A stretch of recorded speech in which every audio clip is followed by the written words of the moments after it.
Yan yung bigay ni ano.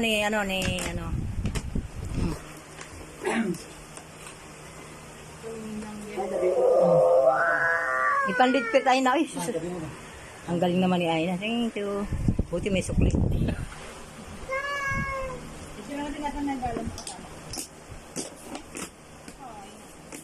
May pamasahe. Wow! Baon na. Ay, pony yan. Ay na, pony yan. Kay mama. Ay, kay ano. Yan gusto ni Aina, nagbubukas. Nawala ni Antok. Ni Shikay na. Ay, na, nakatulog eh. Sa tricycle. Yan din ako.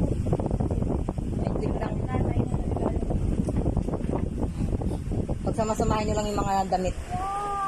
Diba? Sabi ko, pony. Yan ang gusto ni mami. May mga